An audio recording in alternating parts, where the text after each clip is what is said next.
When I first moved into my new apartment, I was thrilled. It was a charming old building in a quiet neighborhood, close enough to work but far enough away from the noise of downtown. The rent was suspiciously low, but I didn't question it. I should have. Because now I can't ignore what's happening. And I'm not sure if I'll make it out.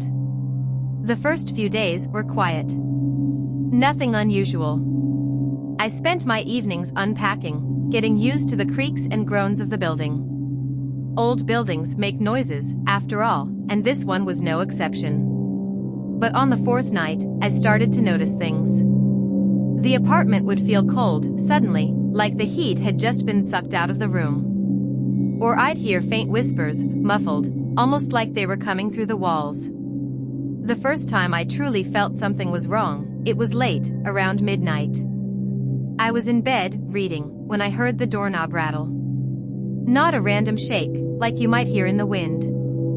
This was slow and deliberate, as if someone was on the other side, gripping the knob, testing it. I froze, listening, heart racing. Then the rattling stopped. Silence. I told myself it was nothing, maybe just the building settling, even though it didn't feel like that.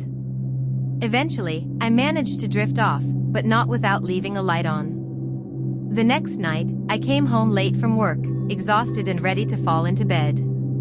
As I stepped into the apartment, I noticed it right away, the cold. It was like walking into a freezer. The temperature had dropped, much lower than it should have been. I went to the thermostat, but it was set to the same temperature as always. And then I noticed something else. The smell. It was faint at first, but as I moved through the hallway, it became stronger, a sickly, metallic smell, like iron or rust. It made my stomach twist, and for some reason, I couldn't shake the feeling of being watched. I turned quickly, half expecting to see someone standing there, but there was nothing. I brushed it off, telling myself it was just nerves. But the smell lingered, hanging in the air, clinging to the walls. That night, as I lay in bed, I heard the whispers again, louder this time. They seemed to be coming from the hallway. I sat up, heart pounding, listening intently. The words were garbled, unintelligible, but they sounded angry. As I strained to make out what they were saying, I realized the whispers were getting closer. They were right outside my door. I didn't dare move. I pulled the covers up, feeling ridiculous but terrified. After a few minutes, the whispering stopped. The apartment went silent, but I didn't feel any relief. There was a pressure, something heavy in the air, as if I wasn't alone. The following days were worse. Every night, around the same time, the whispers would return. They'd start faint, like they were coming from the other end of the apartment, and slowly move closer, closer, until they were right outside my bedroom. The doorknob would rattle, slowly, insistently. I could feel it in my chest, a thumping fear that wouldn't let me breathe. I decided to record it one night, hoping that maybe if I listened to it in the morning, I'd be able to understand what was being said. I left my phone by the door, hit record, and climbed into bed, trying to relax as the whispers started again. The next morning, I played back the recording. At first, there was nothing. Just faint rustling sounds and the occasional creak. But then, right around midnight, the whispering began. It was clearer than I'd ever heard it. My skin crawled as I listened, trying to make out the words. Get out. Leave. You're not. I dropped the phone, my hands shaking. It was clear as day. Whatever this was, it wanted me gone. But I didn't have anywhere else to go, no money to move. I decided to ignore it, to brush it off as some kind of prank, maybe a neighbor messing with me. That night, I lay awake, listening to the whispers outside my door.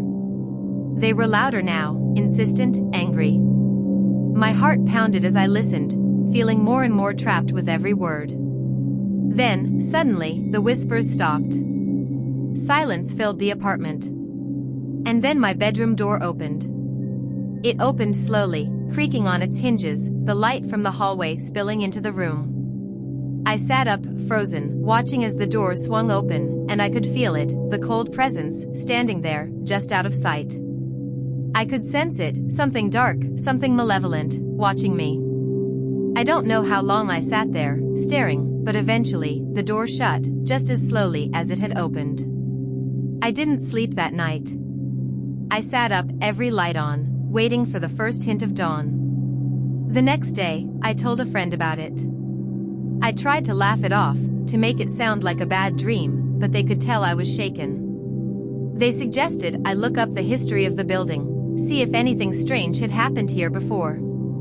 I did. And I wish I hadn't. Turns out, a woman had lived in this apartment years ago. A young woman, around my age, who'd moved to the city for a fresh start. She was found dead in her bedroom, under mysterious circumstances. The reports didn't go into detail, but they said there were signs of struggle. The landlord hadn't mentioned it, of course. And I'd signed a year-long lease. I didn't want to stay there another second, but I couldn't afford to break my lease. So I decided to ignore it, to pretend it wasn't real. I left every light on, played music, did everything I could to drown out the whispers. But they always came back. Last night, they were louder than ever. The whispers turned into wails, a horrible, guttural scream that seemed to shake the walls. I could feel the cold seeping into my bones, the smell of iron filling my lungs. And then, the door opened again. This time, I saw her. She was standing in the doorway, her figure barely visible in the dim light. Her face was pale, twisted with rage, her eyes hollow and empty. She opened her mouth, but no sound came out. And then, slowly, she started to walk toward me. I backed up, stumbling over the bed, too terrified to move, to breathe. She kept coming, closer and closer, her eyes fixed on me, until she was standing right beside the bed. She leaned down, her mouth inches from my ear, and whispered, "Get out." And just like that, she vanished. The air was still, the room quiet, but I could feel her, lingering, waiting. This morning, I packed a bag. I don't know where I'll go, or how I'll afford it, but I can't stay here. Every time I close my eyes, I see her face, hear that awful whisper, feel her cold breath on my skin. And I know, if I stay here another night, she won't give me a choice.